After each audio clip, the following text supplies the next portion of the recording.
Ronnie, one of your documentary hosts for this project, along with my other fellow hosts, Amber, Kira, and Zayla.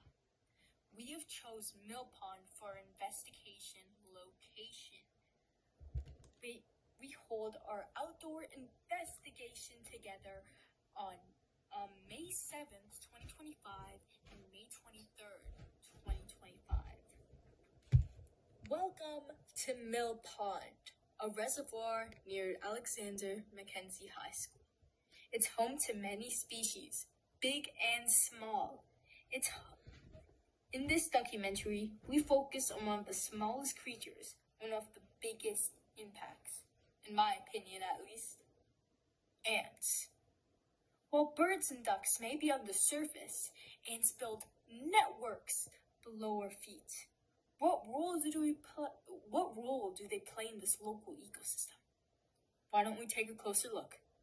The Mill Pond is a great spot for observing wonders of nature. This place is more than just a peaceful body of water. It's a thriving ecosystem shaped by the delicate balance between the biotic and abiotic factors. The abiotic factors, sunlight, water, temperature, oxygen levels, nutrients in soil and sediment, form the abiotic factors that support the foundation of life here. They decide the photosynthesis of plants, clarity of the water, and the nutrients availability. These conditions support a variety of biotic life. Algae, pondweeds, and aquatic plants feed small invertebrates and insects, which in turn become prey for secondary or tropical predators, such as fish, frogs, and birds. Each organism plays a role in this web of life. When the pond warms, it boosts the growth of algae and pondweeds. Oxygen levels drop, and it brings huge respiration stress for fish and leads to reducing their population, which generally alters the entire food chain. The Mill Pond is a living classroom, where every part of it tells a story of dependence between life and the abiotic factors that sustain the whole ecosystem. We will explore the fascinating world of ants, tiny creatures with a huge role in the ecosystem. To understand their importance, let's first look at the concept of a food web.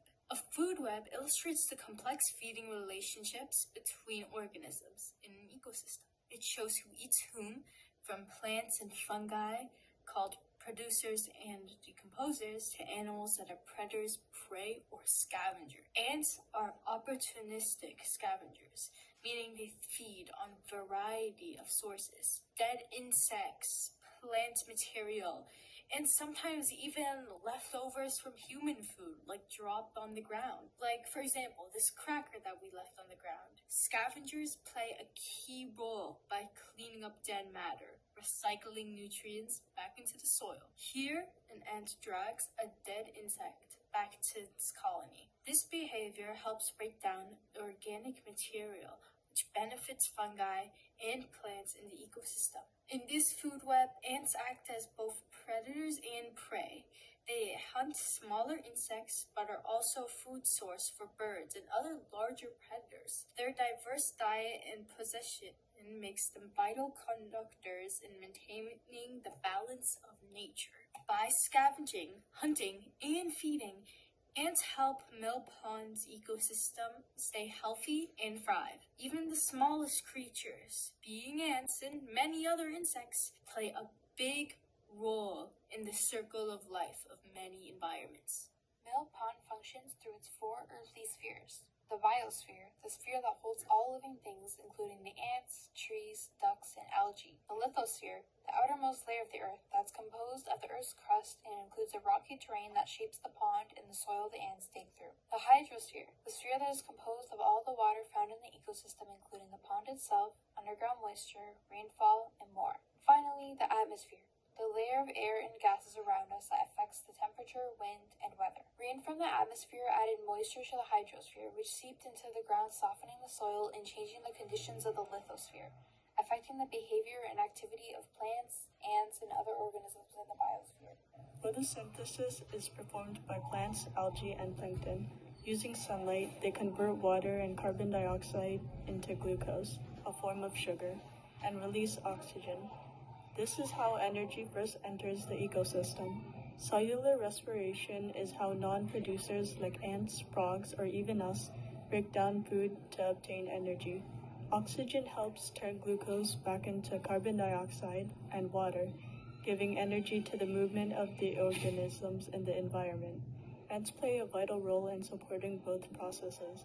By digging tunnels, they help circulate air and water through the soil, making it easier for plant roots to absorb nutrients and oxygen. They also break down organic material, which becomes fertilizer for plants. In short, plants photosynthesize to feed the ants. Then the ants respire and recycle nutrients back into the soil, which feeds the plants again. This relationship shows the beauty of interactions we fail to see in natural systems. Our visit to the mill point has taught us a lot more than just knowledge from a textbook. It has uncovered the inseparable web of life that thrives in nature. We have learned that abiotic factors like sunlight, temperature, and oxygen levels form the foundation that supports living things in the ecosystem.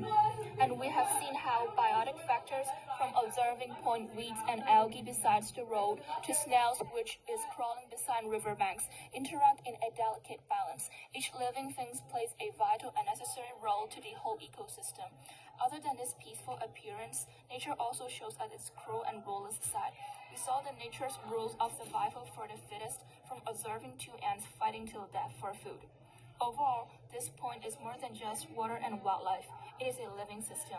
A reminder that even the quietest places are full of connection, resilience, and the profound beauty of nature's design. Project and our outdoor investigation practice our observation skill, time management, and our ability to relate knowledge we learned in class to the real outside world. Thank you.